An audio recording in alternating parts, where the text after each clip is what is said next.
Hey guys, LevelCap here. Today we're going to be talking about the rescue game mode available in Battlefield Hardline. This footage comes courtesy of Spartan 11-7GW. This is actually a game that you could play during the Hardline beta if you were fortunate enough to actually find one of the servers. Now rescue mode is very straightforward if you've ever played Counter-Strike. Basically the criminals team has a bunch of hostages on their side of the map.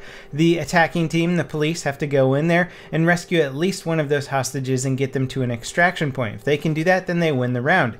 If either team is wiped out, then the team with the remaining players wins the round. Basically, the criminals have a defensive advantage, but the only way they can win is if time runs out or they kill the enemy team. On the other side, the police are somewhat forced into an ambush, but they have the option of winning the game by getting a hostage to the extraction point. So even if you are one player versus 5 other players, as long as you can get away with one hostage, you can still win that game. Now this is a 5 versus 5 game mode. It's really Hardline's attempt at creating a competitive game mode for the Battlefield franchise, and Battlefield has had a pretty bad history with competitive game modes in general. It's pretty much just been things that the player base has come up with and set rules for certain leagues and stuff like that, but there's never really been a strong push from the developers to make Battlefield a competitive game. I mean, there's been light pushes. Battlefield 4 sort of had the diffuse game mode, and you could play Squad Rush in Battlefield 3, and all the Battlefield games before that sort of had game modes that the fans kind of took over and made up their own rules for competitive games, and it's kind of worked in a very light way, but it's never really been that good or that well balanced. Now Battlefield Hardline so far has certainly shown that they are making innovations in the franchise. They're bringing some new things in,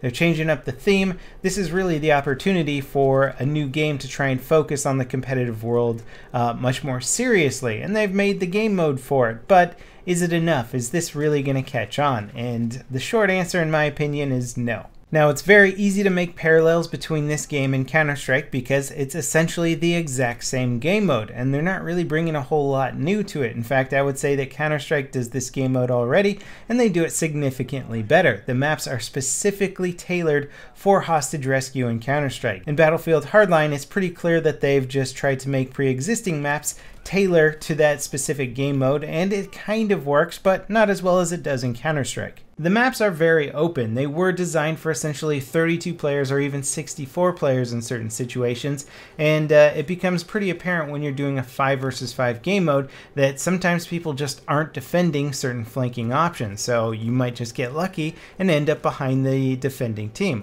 Obviously, when players get better at the maps, they might get a better idea of what the attacking teams are doing, but ultimately it seems a little bit more chaotic and less strategic. The rounds themselves tend to play out pretty quickly. However, destruction and doors don't actually reset in between game modes, which is kind of an issue because in the beginning of a new game mode you might be checking doors and stuff like that, and one might be open and you don't know if somebody ran through it or if it was open from the game before. This is kind of a big issue, and unfortunately it's something the developers haven't been able to fix because it's sort of a game engine issue. The game mode doesn't have a matchmaking system, and sure, Counter-Strike in its early days didn't have a matchmaking system either, but it's 2015. Counter-Strike currently has a matchmaking system. Lots of games have matchmaking systems that pit players against each other of equal skill levels, and it also makes sure that you have full teams when you play. Nobody wants to play a 4 versus 5 or a 3 versus 5. You'll pretty much just quit out, so things become less enjoyable, and you also have lesser goals to strive for. What if you want to be sort of that elite player, that guy who's got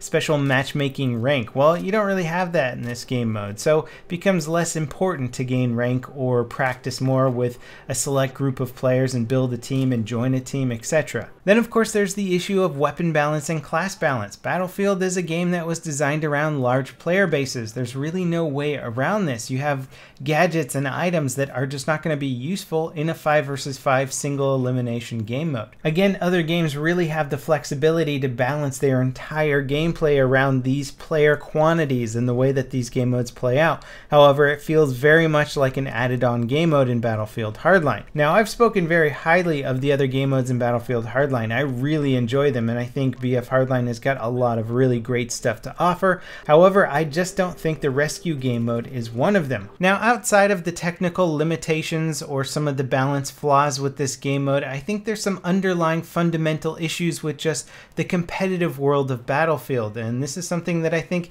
exists in other AAA first-person shooters like Call of Duty, and that is the fact that that the games come out so frequently that it's hard for them to develop a good, strong, competitive fan base. A lot of the world's most successful esports games haven't changed their underlying formula in many years. This allows people to really get familiar with the game modes, really get familiar with certain strategies and tactics, and then when there are changes, they're usually small. You'll see the same thing with professional sports. They'll make changes to the rules, but they're usually minor and over the course of a long period of time. Nowadays, you pretty much have about a year to try and get competitive with whatever AAA shooter you're playing, and then the next title comes out, and you have to learn all the new mechanics and fundamentals and maps and strategies of that new game. So you could say, oh, that kind of livens things up and keeps things fresh, and it certainly does for more of the casual player, but for the competitive player, this can actually be pretty detrimental, especially if you really like to fixate on specific styles of gameplay and game modes. It can be really frustrating when a new title comes out and changes all of that. Now, I'm not saying that AAA shooters with yearly release schedules can't be successful in the esports world,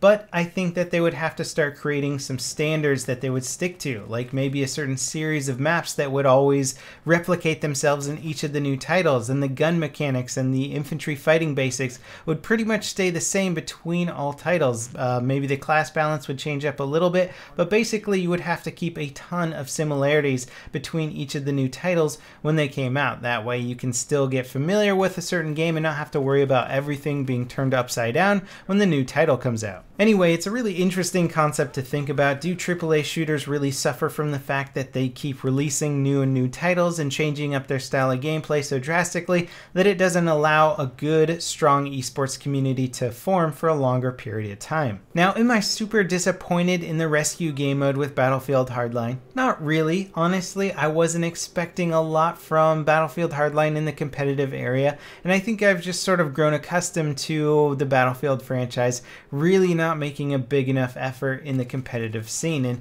maybe they know that this game's never going to take off in the competitive world, or maybe they're too afraid to invest too many resources into it because their bread and butter is really in the casual scene. And from a developer standpoint, it's clearly much more important to nail the casual gaming experience over the competitive gaming experience, at least with Battlefield, because that's where your fan base currently resides. So anyway, these are just my opinions. Maybe you'll love Hostage Rescue game mode. Maybe it'll change your life. I highly doubt it. And on a minor annoyance viewpoint here, we're gonna watch Dirty Death Dog jump out of a window, open his parachute, and wait, he's carrying the hostage? How does that work? I've heard of some impressive hostage rescue scenarios, but parachuting with somebody, what, on your shoulder? That's a whole nother level. Anyway, at the end of the day, I'm just not even remotely excited to play the new rescue game mode, but I am extremely excited to play a lot of the other game modes like Heist and Hotwire and all of the other cool new maps. So as always, guys, thanks for watching, and I'll see you next time. This is LevelCap signing off.